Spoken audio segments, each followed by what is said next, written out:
Главное управление военной контрразведки ГКНБ разоблачило коррупционную схему в Министерстве обороны Кыргызстана. По данным следствия, офицеры учебного батальона войсковой части КОЙ-ТАЖ систематически вымогали деньги у призывников, проходивших сборы мобилизационного резерва.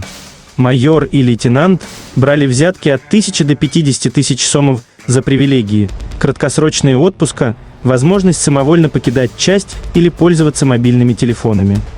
10 сентября возбуждено уголовное дело по факту получения взятки.